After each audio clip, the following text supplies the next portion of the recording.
నమస్తే కళ్యాణ్ గారు. నమస్తే జయ గారు. కళ్యాణ్ గారు, అనురాధ అని ఒక ఆవిడ మనకి మెయిల్ చేశారండి. ఫ్యామిలీ ఇష్యూ అన్నమాట. కొంచెం వినటానికి కొత్తగా అనిపించింది. విషయం అయితే మనందరికీ తెలిసిన విషయాలే, బట్ వాళ్ళ సమస్య అనేది కొంత కొత్తగా అనిపించింది. సో మీ సమాధానం కోసం మీరు ఎలాంటి సలహా ఇస్తారని చెప్పి వెయిట్ చేస్తూ ఉన్నారు. తప్పకుండా జయ మరి గారు. కాల్ చేద్దామండి. చేయండి. మనం అన్ని తీసుకుంటున్నాం కదా జయ గారు. స్టూడెంట్ అవునండి. ఆస్పెక్ట్స్ తీసుకుంటున్నాం, ఫ్యామిలీ, కెరియర్ ఆస్పెక్ట్, లవర్స్ అన్ని తీసుకుంటున్నాం. అన్ని జోనర్స్ టచ్ చేస్తున్నామండి. మాక్సిమం అంటే మనం ఒక ఏరియాకి స్టిక్ ఆన్ అవుతున్నాం అనేటటువంటిది ఇది కాకుండా. అవునండి. హలో హలో, అనురాధ గారండి, అవునండి నేను జయానండి, అందమైన జీవితం ప్రోగ్రామ్ నుంచి కాల్ చేస్తున్నాను. మేడం. చెప్పండి మేడం. నమస్తే అండి, బాగున్నారా? బాగున్నానండి, మీరు బాగున్నారా? బాగున్నానండి. మీరు మెయిల్ చేశారు. సో అవునండి నాతో పాటు డాక్టర్ కళ్యాణ్ చక్రవర్తి గారు కూడా ఉన్నారు. సార్. నమస్తే సార్. నమస్తే అమ్మా. నమస్తే అమ్మా. అను చెప్పండి అనురాధ గారు, మీ వయసు ఎంత, మీ సమస్య ఏంటో చెప్పండి. మీ కెరియర్ ఏంటి? సార్ నా 33 సార్, నా ఏజ్. ప్రెసెంట్ హౌస్ వైఫ్ గానే ఉన్నానండి.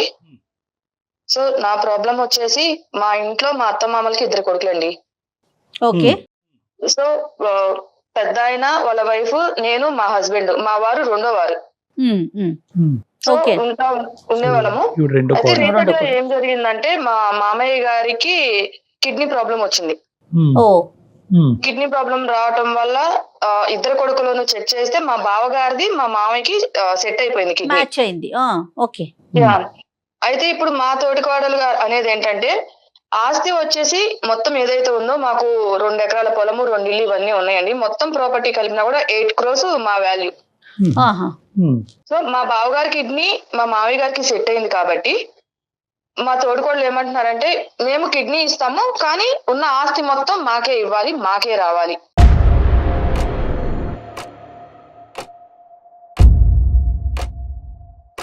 అని ప్రపోజల్ పెట్టారు. ఓకే. ఓకే. అంటే మీ సో బావగారి అదే- ప్రపోజలా, మీ తోడుకోడలు తోటికోడల ప్రపోజల్ అమ్మా? మా తోడుకోడలు ప్రపోజల్. అంత జాయింట్ అంటే ఏం చేస్తుంటారండి అసలు ఫ్యామిలీ మొత్తం? అంటే మగవాళ్ళంతా ఏం చేస్తారు? మీ మామగారు ఏం చేస్తారు? మా మామయ్య గారు వచ్చేసి వ్యవసాయం అవి చేసుకుంటూనే ఇంట్లో ఉంటూ మొత్తం పొలాలు కౌలుకి ఇచ్చేసి అవన్నీ చూసుకుంటూ ఉంటారు ఈయన. సో మా బావగారు మా హస్బెండ్ 2 కూడా జాబ్స్ చేస్తుంటారు. ఓకే. ఓకే. Okay okay.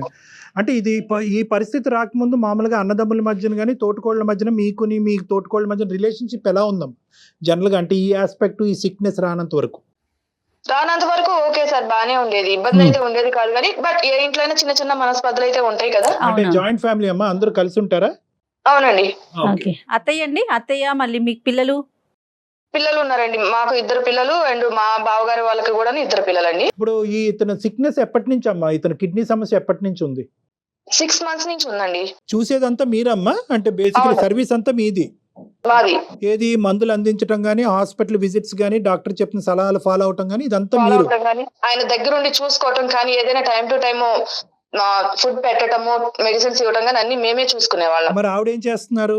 ఆవిడ గానీ ఆవిడ- లేదంటే మీ బావగారు అది గానీ? ఏం లేదండి, జస్ట్ పైన మా తోడుకోవడం మెంటాలిటీ ఏంటంటే పైన షాప్ చేసేసి మొత్తం బాధ్యత నేనే తీసుకుంటున్నాను, ఈ ఇంటి మొత్తాన్ని నేనే నడిపిస్తున్నాను అన్న వేలో క్రియేట్ చేస్తారు బయట చూసే జనాలకి. అర్థమైంది. కానీ ఇది ఒక ఎత్తు. కానీ అన్నదమ్ములు ఏమనుకుంటా ఉంటారు అంటే, మీ ఇద్దరు తోటికోళ్ళ డిస్కషన్ ఒకటే, ప్రధానంగా బాధ్యత వాళ్ళిద్దరిది కదా, వాళ్ళు ఏమంటా ఉంటారు ఈ ఇష్యూలో? అంటే డొనేషన్ చేయడానికి అతను రెడీ అయినా? మా డొనేషన్ చేయడానికి మా బావగారు రెడీ. మీ మామగారు రెడీ అయినా తీసుకోవటానికి? ఎప్పుడైతే ఇంకా ఆయనకి ప్రాణాల మీదకి వచ్చింది, ఖచ్చితంగా ఇంకొక కొన్ని డేస్ లో ఆపరేషన్ చేయాలి అన్నారు. సైలెంట్ గా ఉన్న మనిషికి వస్తా ఇప్పుడు మళ్ళా వచ్చి ఓకే నేను ఇస్తాను కానీ మాకు ఆస్తి మొత్తం ఏదైతే ఉందో అదంతా మా పేరు రాయాలని చెప్పేసి అంటున్నారు.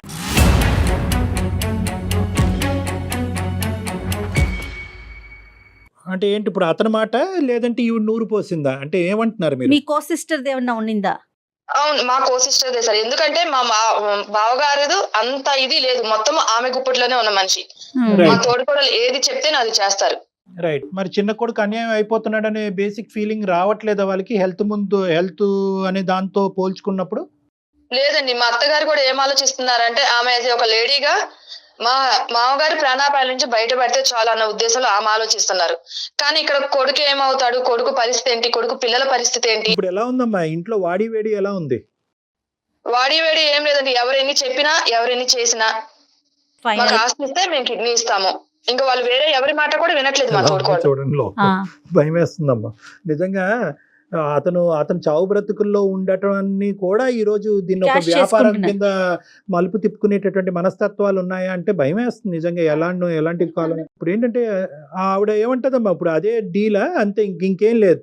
అసలు ఇంకా మాట్లాడే అవకాశం కూడా ఇవ్వట్లేదు సార్. ఎలా అంటే మీరు ఆస్తి రాస్తే మొత్తము కిడ్నీ ఇస్తాం, లేదంటే లేదు. ఇంకా వేరే ఎవరిని ఏ విషయం కూడా మాట్లాడటానికి ఆమె ఎక్స్పెక్ట్ చూపించట్లేదు. ఇప్పుడు మీరు రియాక్ట్ అవుతున్నారు, ఇదే ఈమెయిల్ మీ హస్బెండ్ ఎందుకు పంపించలేదు మాకు? అతను రియాక్ట్ అవ్వట్లేదు, అతనికి ఓకేనా ఈ డీల్?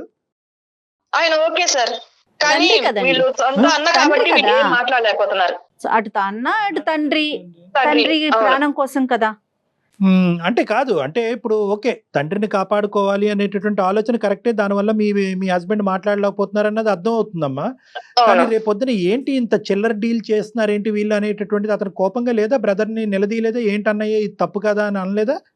నిలదీయలేకపోతున్నారండి. ఎందుకంటే అన్నయ్య ఉన్న సిచ్యువేషన్ తెలుసు. ఇక్కడ ఏదైనా ఈయన ఎదురు తిరిగి అన్న కాదు అని అంటే రేపు అన్న పరిస్థితి ఏంటి? అన్నను కూడా పట్టించుకోదు. ఈ ఆస్తి కోసం ఇది చేస్తుంది కాబట్టి రేపు అన్నను కూడా పట్టించుకోదు. అన్న మెతకతనాన్ని చూసి ఈయన కూడా ఏం మాట్లాడలేకపోతున్నారు. ఇప్పుడు ఇతను కిడ్నీ మ్యాచ్ అవ్వలేదా అమ్మా? లేదండి, మా హస్బెండ్ కిడ్నీ మ్యాచ్ అవ్వలేదు. మ్యాచ్ అవ్వలేదు. ఒకప్పుడు మ్యాచ్ అయ్యి ఉంటే కనుక ఇతను కూడా ముందుకు వచ్చి ఉండేవారు అవును, డొనేట్ చేయడానికి వితౌట్ ఎనీ అడిగారు. డీల్స్. మా హస్బెండ్ కూడా అడిగారు, సార్ ఒకసారి చూడండి, ఫస్ట్ అనింది కూడా మా హస్బెండే. No. నా కిడ్నీ అంటే మ్యాచ్ ఏదైనా చూడండి, మా నాన్నగారికి నేను ఇస్తాను అని చెప్పారు. కాదమ్మా, ఈ రోజు మీరు మాకు ఈమెయిల్ పంపించడానికి ప్రధానమైన కారణం ఏంటమ్మా? ఆవిడ అంత బలంగా డీల్ క్లోజ్ చేసినప్పుడు మా దగ్గర నుంచి మీరు ఏమి ఎక్స్పెక్ట్ చేస్తున్నారు అనురాధ గారు? మా పిల్లల కోసం మా బావగారు వీళ్ళందరూ ఉన్నారు కాబట్టి ఎటు నుంచి ఏ సమస్య రాకుండా మీరు ఏదన్నా తగిన సలహా ఇస్తారు. ఆమెకి ఎవరి మాట వినే సిచ్యువేషన్ లేదు. మేము ఎవరినైనా కూర్చోబెట్టి పెద్ద మనుషులు కూర్చోబెట్టి మాట్లాడాలన్నా కూడా వినే సిచ్యువేషన్ లేదు. పెద్ద మనుషుల మాట కూడా ఆవిడ వినట్లేదు. ఇప్పుడు ఎంత టైం ఉందమ్మా మనకి ఈ డిస్కషన్ కి? ఇప్పుడు ఇది ఇంపార్టెంట్ కదా, అతని ప్రాణం కంటే మించింది ఏది లేదు. అవును, ఎంత వయసు ఉండొచ్చమ్మా మీ మామగారికి? మా మామగారికి 69 ఉంటాయండి. 69 years. ఇప్పుడు ఎంత టైం ఉందని చెప్పారు డాక్టర్స్? అంటే ఎంత టైం లోపల మనం సర్జరీకి వెళ్ళాలి, ఐ మీన్ ట్రాన్స్ప్లాంటేషన్ ట్రాన్స్ప్లాంటేషన్. కి వెళ్ళాలి? 1 week అండి. అబ్బా, అయ్యో, కాబట్టి ఆమె ఇంత గట్టిగా కూర్చున్నారు. అది అది థ్రెట్. ఇది లిటరలీ చెప్పాలి అంటే ఇది ఒక బ్లాక్ మెయిల్ థ్రెట్ అనుకోవచ్చు. బెదిరింపే. రెడ్ మీద టైం ఎక్కువ లేదు, తక్కువ టైమే ఉంది.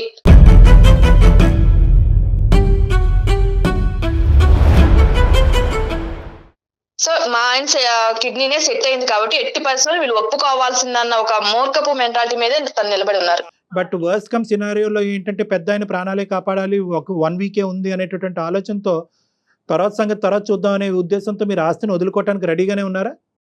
సో ఇక్కడ రెండు ఉన్నాయి సార్. ఒక పక్క మామయ్య గారి పెద్ద మనిషి, ఆయన ప్రాణం. రెండో పక్క 2 ఆడపిల్లలు, చిన్న పిల్లలు. ఎవరు? మీకు. మీకు. నాకు.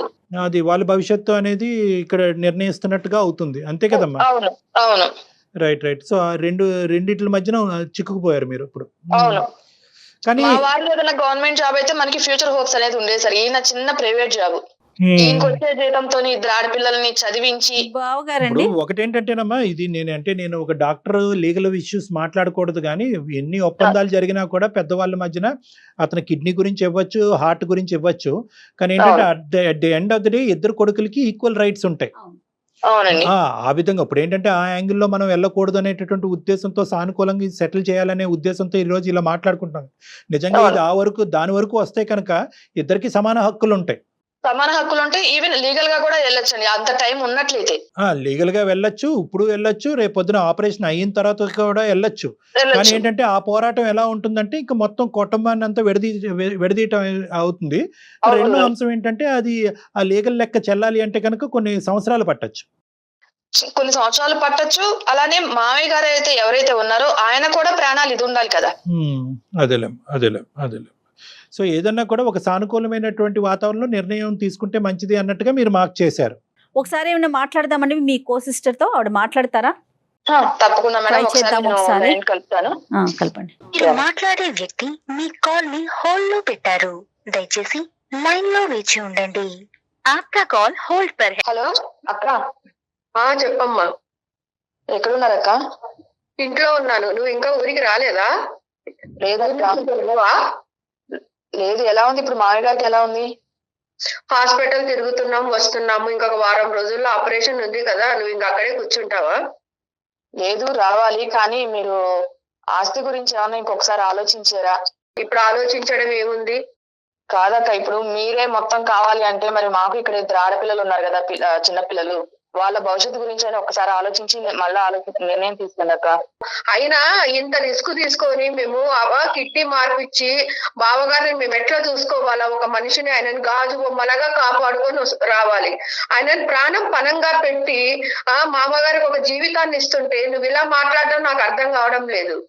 సరే అక్క, ఎన్ని చెప్పినా నువ్వు వినాలా లేవు. అందుకే అందమైన జీవితం అనే ప్రోగ్రామ్ నేను మెయిల్ పెట్టాను, మన ఇష్యూ గురించి, మన సమస్య గురించి. వాళ్ళెందుకమ్మా, అత్తయ్య గారు అన్ని నిర్ణయం తీసుకున్న తర్వాత మళ్ళీ మాట్లాడడం. నమస్తే అమ్మా. నమస్తే అండి, నేను జయానండి, అందమైన జీవితం ప్రోగ్రాం నుంచి. సారీ అండి, మీకు తెలియకుండా తను జస్ట్ మీ సమస్యని ఒక పరిష్కారం కోసం అన్నట్లుగా మాకు ఒక మెయిల్ చేశారు. నమస్తే అమ్మా, గాయత్రి గారమ్మా, మీ పేరమ్మా? నమస్తే సార్, నా పేరు గౌతమి సార్. గౌతమి, సారీ గౌతమి గారు.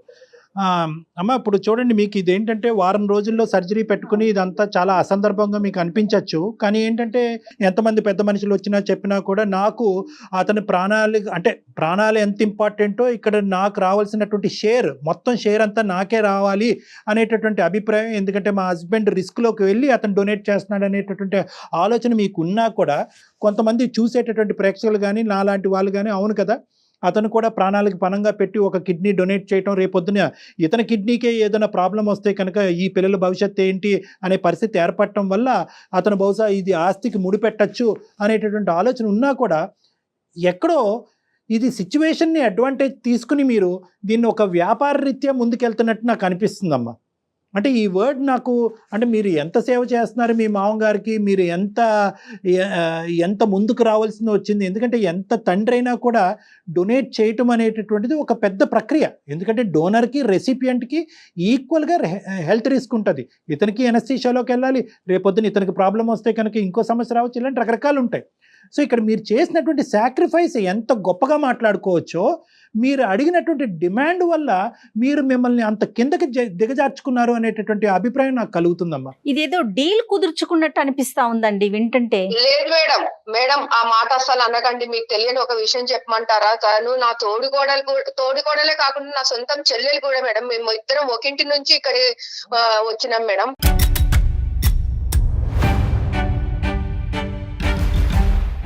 ఓన్ సిస్టర్స్ అండి మీ ఇద్దరు? అవునండి. మరి అనురాధ దగ్గర అసలు మాట అనలేదు మీరు? నేను అనకపోవడానికి ఇక్కడ ఒక రీజన్ ఉంది మేడం. తిను ఏదైతే ఆస్తి కోసం పోరాడుతుందో అంతకుముందు మా పుట్టింటి వాళ్ళతో కూడా మాకు రావాల్సిన డబ్బులు ఏదైతున్నాయో అవి కూడాను నేను పెద్ద కూతురుగా నేను బాధ్యత తీసుకున్నప్పుడు నువ్వు అన్ని కూడా తనకే ఇస్తారు, తనకే చేస్తారని ఈవెన్ మా తల్లిదండ్రుల మీద కూడా గొడవ పెట్టుకొని వచ్చిందండి.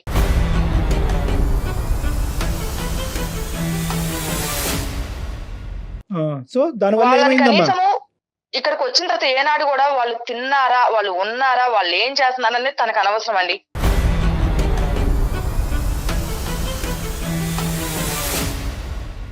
సార్ ఎనస్థీషియా ఇచ్చిన తర్వాత ఆయన ఒక పేషెంట్ లాగా అయిపోతాడు. ఇంకా ఎవరు సార్ మాకు చేసేవాళ్ళు? ఆయన ఒక కిడ్నీ ఇచ్చిన తర్వాత ఎంత ఆరోగ్య సమస్యలు. అమ్మా నిజ జీవితంలో ఏంటంటే పేషెంట్ అయ్యేదానికి అంటే ఎనస్థీషియా ఇవ్వటం వల్ల ఒక రిస్క్ తీసుకుంటారని మనం మాట అంటున్నామే గానీ రిస్క్ ఫ్యాక్టర్ అసలు ఎంత వరకు ఉంటుంది డాక్టర్ గారు? Medical risk factor 30% ఉండొచ్చమ్మా. ఎందుకంటే డోనర్కి ఎందుకంటే కనుక ఒకటి ఎనస్థీషియా అనేటటువంటి అంశం, రెండోది ఏంటంటే ఒక మేజర్ సర్జరీ అనేటటువంటి అంశం, మూడోది ఏంటంటే కనుక తండ్రికి కిడ్నీ డిసీజ్ ఉంది కాబట్టి కొడుకు కూడా కిడ్నీస్ ఇన్ఫెక్షన్ రావచ్చు అనేటటువంటి మూడో అంశం. నాలుగో అంశం ఏంటంటే 2 కిడ్నీలు ఉండేటటువంటి వ్యక్తి ఒక కిడ్నీ పోయినా సర్వైవ్ అవ్వచ్చేమో కానీ ఇప్పుడు పెద్ద ఆయన ఒక కిడ్నీ డొనేట్ చేస్తే కనుక ఇతను సింగిల్ కిడ్నీతో పోరాడాలి. సో ఇటువంటి రిస్క్ అయితే మాత్రం ఒక 30% ఉంది అని మనం చెప్పుకోవచ్చు.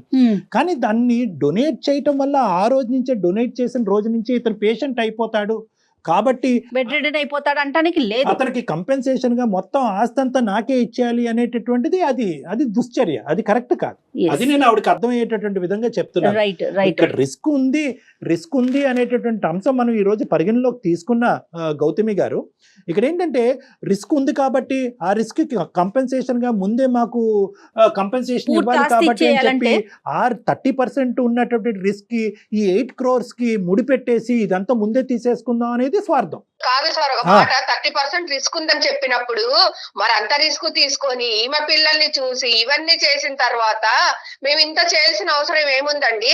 మా కిడ్నీ ఏమో పుణ్యానికి మా ఆయన కిడ్నీ దొబ్బేస్తారు.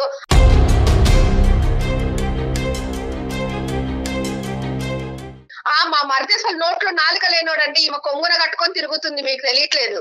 సేమ్ డైలాగ్ ఆవిడ ఎందుకు చెప్పారు. వచ్చిన కర్మ అండి ఇదంతా, ఎందుకు వచ్చిన బాధ? ఉన్న వాళ్ళు ఉంటారు, లేని వాళ్ళు లేకుండా పోతారు అంతే. కిడ్నీ ఇచ్చేయడమే ఆపేస్తాను నేను.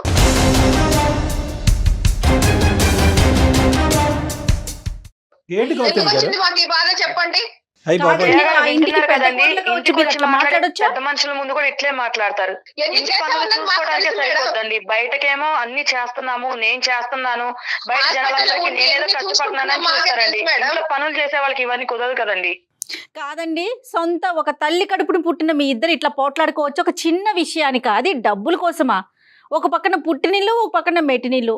ఆల్రెడీ మీ ఇద్దరికి ఒక బంధం ఉంది, రక్త బంధం ఉంది. ఏం కళ్యాణ్ గారు, కాదమ్మా, పోనీ బయట నుంచి వచ్చిన పిల్లలు కూడా కాదు. అసలు నాకేం మాట్లాడాలో కూడా అర్థం కావట్లేదు. సైలెంట్ గా ఉండిపోయారు డాక్టర్ గారు అయితే. ఉందనే జయ మేడం, నేను ఇన్నాళ్ళు అక్క కదా, నాకు తోబుట్టు కదా, ఇప్పుడు కాకపోయినా రేపైనా అర్థం చేసుకుంటుందిలే. కనీసం నా పిల్లలంటే అక్క అంటే ఆమెకి పిల్లలే కదా. అంతే ఇప్పుడు- కదా. ఇప్పుడు- నేను అర్థం చేసుకున్నానమ్మా, నువ్వే అర్థం కావడం లేదు అన్ని విధాలుగా. ఇప్పుడు సరే అయిన తర్వాత అంత రామాయణం చేస్తున్నది నువ్వే కదా ఇప్పుడు. అమ్మా ఇప్పుడు ఏది సరే అమ్మా అయింది? ఇప్పుడు ఒకటమ్మా, ఇక్కడ బేసికలీ నాకు ఒక్కటి అర్థం కావట్లేదు. అసలు నోట్లో మాటలు కూడా రావట్లేదు. నాకేంటంటే ఎవరైనా ఒక బయట వ్యక్తికైనా ఒక కిడ్నీ ఇస్తామని చెప్పి ప్రామిస్ చేసిన తర్వాత వెనకడుగేయటానికి కూడా మనసు ఒప్పదు. ఎందుకంటే అది మానవతా దృక్పథం. ఇది ఎందుకు వాళ్ళ ఆయన నిమ్మని చెప్పండి, కిడ్నీ అది ఇస్తారేమో మ్యాచ్ చూద్దాము, కదా. ఇయ్యండి. అమ్మా. ఎందుకంటే మేము మా మా మామ వారికి సెట్ అయితే ఎందుకు ఇవ్వము? అమ్మా మా ఒక వారి కిడ్నీ సెట్ No. అవ్వలేదు కాబట్టే కదా. అమ్మ ఎట్ ద ఎండ్ ఆఫ్ అందుకే ద మా డే కర్మ సెట్ అయింది కాబట్టి మమ్మల్ని ఇట్లా చేస్తున్నారు. అమ్మ, అందుకని కిడ్నీ మానేసినాం అనుకోండి, ఆశలో సమభాగం తీసుకుంటారు. గౌతమి గారు. ఎవరికి ఎంత వస్తే అంతే ఇస్తారు కదా. గౌతమి మాకెందుకు గారు. వచ్చిన తలనొప్పి?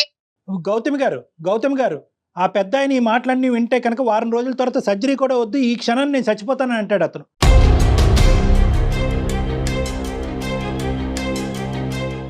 దయచేసి ఈ మాటలు ఇప్పటికైనా ఆపండి, కొద్ది కనువిప్పు రానివ్వండి, ఒక ఆలోచనతో మాట్లాడండి, ఒక మానవత్వం మాట్లాడండి ప్లీజ్. ఒక్క 2 నిమిషాలు వినండి. ఈరోజు అతను కిడ్నీ మ్యాచ్ అయ్యేటట్టు అయితే కనుక అతనే ముందుకు వచ్చి ఉండేవాడు. ఇక్కడ మ్యాచింగ్లు మిస్ మ్యాచింగ్లు అనేది కాదు. మనిషి ప్రాణం కదా. అందుకే కదా సార్, మా వారి మ్యాచ్ కాబట్టే కదా మాకు ఈ కర్మ. మరి కాదమ్మా, అది కొడుకు ఇన్ని బాధలు పడాల్సి వస్తుంది. అమ్మ కర్మ అనేటటువంటి మాట అంటూ మీరు దయచేసి ఆ కిడ్నీ ఇవ్వాల్సినటువంటి అవసరం కూడా లేదమ్మా. ఇది దరిద్రం ఇది. ఎందుకంటే కనుక ఆ కర్మ అనుకునేటటువంటి ఆలోచనతో మీరు మీ ఆయన ముందుకు వచ్చి కిడ్నీ ఇచ్చినా కూడా మ్యాచ్ అయినటువంటి కిడ్నీ మిస్ మ్యాచ్ అవుతుందేమో. అది బాధ్యత కాదా మీకు? కర్మ ఎందుకంటే ఏంటండి? ఇవ్వటం అనేటటువంటిది కేవలం శారీరకమైనటువంటి మ్యాచింగ్ ఒకటే కాదమ్మా, సైకలాజికల్ మ్యాచింగ్ అనేది కూడా ఉండాలి అక్కడ. ఒక్కరికే కాదు కదా మేడం, ఇచ్చేటటువంటి బాధ్యత వాళ్ళు- ఉంది. వాళ్ళకు కూడా బాధ్యత ఉంది కదండి. అమ్మ ఇచ్చేటటువంటి బాధ్యత వాళ్ళు అంటే అమ్మ ఏంటక్క? బాధ్యత అంటే ఏంటక్క? 8 కోట్ల ఆస్తి వచ్చేటప్పుడు కిడ్నీ ఇస్తారు. అదే ఆస్తి రాకపోతే కిడ్నీ ఇవ్వరు. ఇదేనా మీ బాధ్యత? మీ బాధ్యత అనేది ఇక్కడ కనిపించట్లేదా జనాలకి?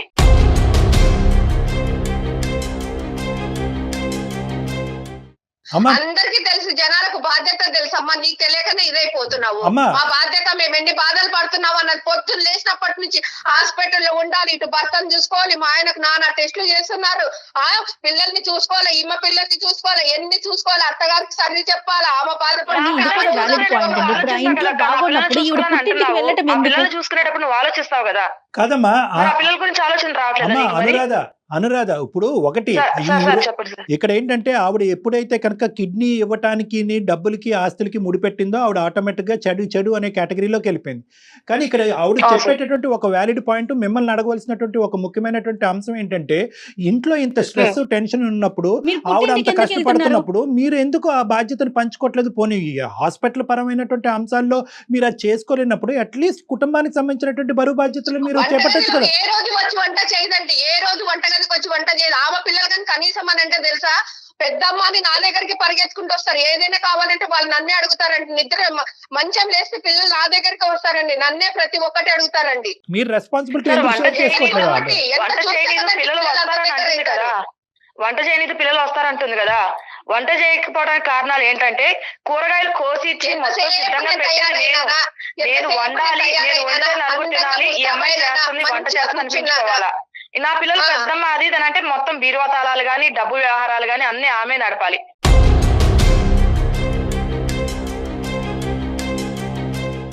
పిల్లలు ఆమె దగ్గరికి వెళ్ళి పెద్దమ్మ ఇది కావాలి అది కావాలని పిల్లలు ఆమె నడకుండా నన్ను అడుగుతారండి. వంటగదిలో కూడా అంతే, కూరగాయలు గాని వంటగదిని శుభ్రం చేసి గాని కూరగాయలు కట్ చేయడం గాని మొత్తం నేను చేసిస్తే చివరిలో వచ్చి తాలింపు వేసి వంటగదిలో నేనే కష్టపడిపోయాను అనేది మా అత్త మామల ముందు బిల్డప్ ఇవ్వాలండి.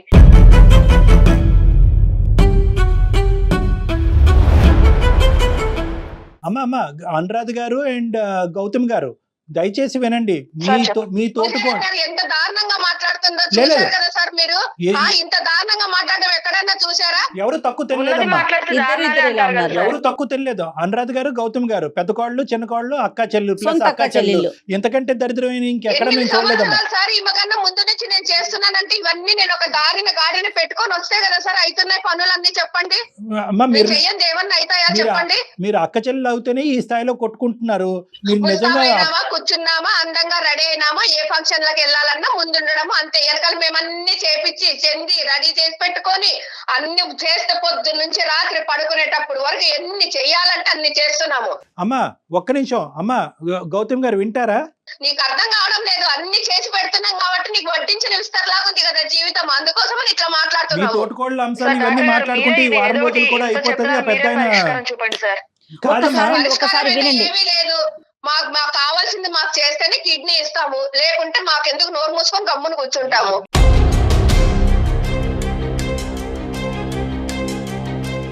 నీ కిడ్నీ ఇవ్వాల్సిన పరిస్థితి వస్తే ఇంకెంత రెచ్చిపోయేదాను. అతని కిడ్నీ కాబట్టి సరిపోయింది.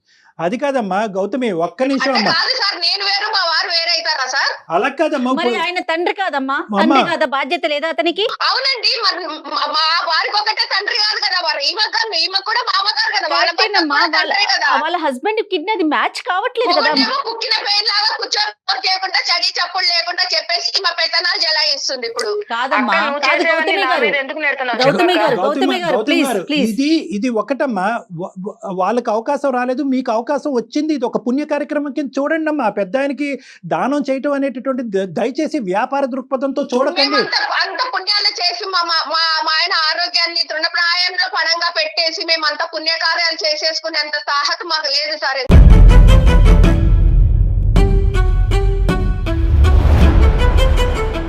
డబ్బులు ఇస్తే కనుక ప్రాణాలు పణంగా పెట్టేస్తారు. అంతే కదా మీరు చెప్పేది? 8 కోట్లు మొత్తం ఆస్తి అంతా కూడా మీరు మింగేస్తే కనుక ఒక మనిషిని కాపాడుతున్నారు కదండి. ఎవరు కాపాడుతున్నారమ్మా? వారు తన తండ్రి ప్రాణాన్ని కాపాడేటటువంటి ఒక పుణ్యం ఆ అబ్బాయికి దక్కుతుంది అనేటటువంటి ఉద్దేశంతో కాపాడండి. కాపాడుతున్నాడు కాబట్టి మొత్తం ఆస్తి అంతా కదా సార్. ఇంకా అంతకు మించి గౌరవం మాకు ఇవ్వాలా? ఇంకా మమ్మల్ని అదేమో అంటారు చూసారు, మమ్మల్ని నెత్తిన పెట్టుకొని పూజించుకోవాలా వాళ్ళు? అమ్మ ఖచ్చితంగా జరుగుతుందమ్మా, తీసుకుంటున్నప్పుడు ఖచ్చితంగా జరుగుతుందమ్మా. నెత్తిని పెట్టుకుని పూజించడం అనేది జరుగుతుందా, ఏం జరుగుతుందా అన్నది తర్వాత చూద్దాం. కానీ ఈ రోజు ఎప్పుడైతే కనుక మీరు కిడ్నీ ఇస్తున్నాం కాబట్టి మొత్తం ఆస్తి అంతా మాకివ్వండి అనేటటువంటి మాట పొక్కి రేపొద్దున బయటకు వెళ్తుందో మీకు ఉన్న పరువు కూడా పోతుందమ్మా. మీ పిల్లలు కూడా రేపొద్దున మిమ్మల్ని గౌరవించరు.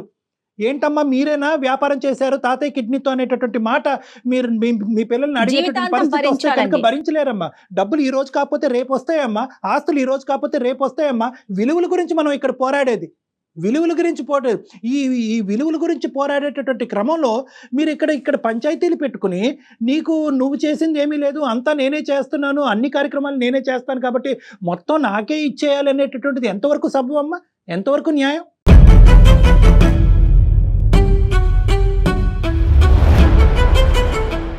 అతను పోతే పోయాడు, మేము కిడ్నీ మాత్రం ఇవ్వము, ఆస్తి వస్తే కనుక అతను బతికించుకుంటా, ఇస్తాం. లేదంటే అతను చచ్చిపోవటానికైనా అతను కొరువు పెట్టడానికైనా మేము రెడీ అనేటటువంటి పదాలు మీరు వాడుతుంటే మానవత్వం ఏ దిక్కుతోచని పరిస్థితికి పోతుంది అనేది భయం వేస్తుందమ్మా.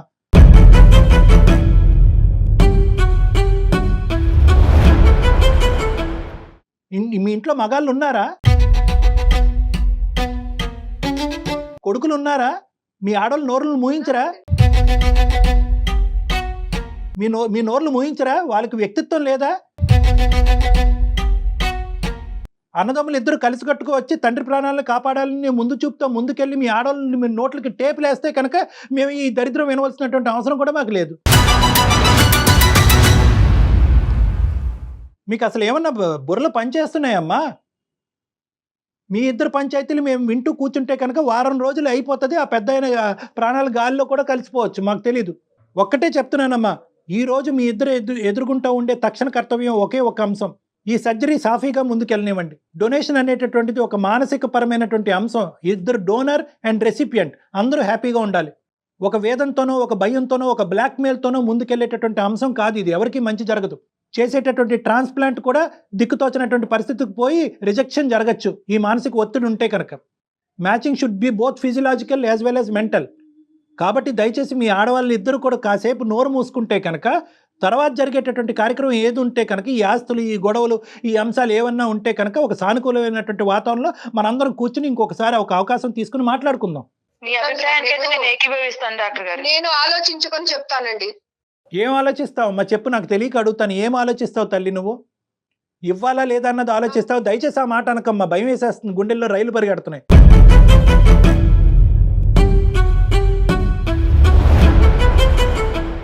ఇవ్వాలా లేదా అన్నది ఆలోచిస్తావా? ఏం ఆలోచిద్దాం అనుకుంటున్నారు మీరు? నా దగ్గరికి రావడానికి ఆలోచిస్తారా? లేదంటే వేరే పంచాయతీ పెద్దల సమక్షంలో కూర్చుని మాట్లాడేదానికి ఆలోచిస్తారా? లేదంటే వారం రోజుల్లో కిడ్నీ ఇవ్వాలా లేదా అని ఆలోచిస్తారా? ఫస్ట్ ఇస్తావా లేదా? ఇస్తాం సార్, ఇస్తాం సార్. ఇచ్చిన తర్వాత ఏం చేద్దాం? ఇచ్చిన తర్వాత కిడ్నీ ఇవ్వమని చెప్పండి సార్. తర్వాత మీ దగ్గరకు వచ్చేసి మీ సమక్షంలోనే ఏదైనా రాతకోతలు ఉన్నా కూడా, ఏదైనా ఫైనల్ డెసిషన్ ఉన్నా కూడా మీ సమక్షంలోనే ఒక మీ లాయర్ నిర్ణయంతోనే ముందుకెళ్తాం సార్. కాదమ్మా, ఒక అడ్వకేట్ ని పెట్టుకుని ముందు డాక్టర్ గారు చెప్పినట్టు సజావుగా ఆ సర్జరీ ఏదో అయితే ఆ పెద్ద ఆయన కొంచెం ఊపిరి పీల్చుకుంటాడమ్మా. అది అయిపోయినాక కూర్చుందాం. డాక్టర్ గారు, మీరు, మీ ఫ్యామిలీ తరపున ఎవరొస్తే వాళ్ళు ఒక అడ్వకేట్ ని కూర్చోబెట్టుకొని ఎందుకంటే మాట్లాడదాం. ఇది ఏం ఏంటంటే కళ్యాణి గారు? Correct madam. ఎందుకంటే ఇది దురదృష్టం ఏంటంటేనమ్మా, ఇది ఇప్పుడు పాలు ఇప్పుడు పొంగిని మీ ఇద్దరి మధ్యన, అక్కా చెల్లెల మధ్యన ఉండేటటువంటి విరుచుకుపడేటటువంటి ఈ పరిస్థితి దురదృష్టం కొద్దీ అతను కిడ్నీ డొనేషన్ అనేటటువంటి పరిస్థితి వచ్చినప్పుడు ఇది వచ్చింది. బెండకాయ ఆవిడ కట్ చేస్తుందండి, ఉప్పు నేనేస్తానండి, వాకిల్ ఆవిడ ఊడుస్తుందండి, కల్లాబు నేను జల్లుతానండి. ఏందమ్మా ఈ గోలంతా? లేదంటే ఇద్దరు పనులను పెట్టుకోండి, ఆ పనులకి ఇచ్చి పనులు చేసుకోండి, మీ ఇద్దరు సాఫీగా పెద్దవాళ్ళని చూసుకోండి. సో ఇవన్నీ కూడా మనం ఒక సానుకూలమైనటువంటి వాతావరణంలో కూర్చుని మాట్లాడుకుందాం. ఫస్ట్ నా విన్నపం, మీరు నేను ఇందాక చెప్పినట్టుగా ఏంటంటే పెద్ద ఆయన సర్జరీ వరకు ఎటువంటి ఆటంకం లేకుండా, ఎటువంటి డిఫరెన్స్ ఆఫ్ ఒపీనియన్ లేకుండా మీరు చేయించడం అన్నది ఇంపార్టెంట్. దానికంటే ముందు నేను ఇంకోటి కూడా అంటాను, ఎలాగైతే మీరిద్దరు మాట్లాడారో ఒకసారి మీ హస్బెండ్స్ కూడా నాతో ఒకసారి మాట్లాడిపించండి. ఎందుకంటే ఇక్కడ వాళ్ళు ఇద్దరికి ఒకరికి 4 లేదు అనుకున్నాం, ఇద్దరికి 4 లేదు అనిపిస్తుంది నాకు. ఈ టాపిక్ దయచేసి ఇక్కడతో ఎండ్ చేయండి. ఓకే అనురాధ గారు అండ్ గౌతమి గారు, ఓకే మేడం. వన్స్ సర్జరీ అయిపోయినాక మళ్ళీ మాట్లాడదామండి, ఒక్కసారి కూర్చుందాం. ఏమండి? సరే మేడం. రైట్ Okay, అండి. good thank luck you so అమ్మా. Much. All the thank you. best. నమస్తే. థ్యాంక్ యూ అండి. Thank you. నమస్తే. Okay madam. నాకైతే అసలు ఇది ఒక ఎండికి రాదు, అసలు పెద్ద అయిన జీవితం ఏమైపోతుంది అనిపించి, అంతకన్నా ఆశ్చర్యం ఏంటంటే ఇద్దరు అక్కా చెల్లెళ్ళు. చాలా ఆశ్చర్యం వేసిందండి. ఒక ఇంట్లో పెరిగిన పిల్లలకి ఇలా ఉంటుందా? డబ్బుల పరంగా వచ్చేసరికి, అంటే ఆస్తి అనే విషయం అంశము తెర మీదకి వచ్చేసరికి ఇంకా సొంత అక్క లేదు, చెల్లి లేదు, అన్న లేదు, తమ్ముడు లేదు. అంతే కదండి. Money makes everything and money makes monkey things అంటారు కదా. ఇవేనేమో మంకీ థింగ్స్ ఇవన్నీ. ఏదేమైనా ముందు సర్జరీ అయిపోతే దాని తర్వాత కార్యక్రమం ఏదో మనం చూడొచ్చు. అవును మేడం. రైట్ కళ్యాణ్ గారు, నమస్తే. సమర్పిస్తున్న వారు అవిస్ హాస్పిటల్.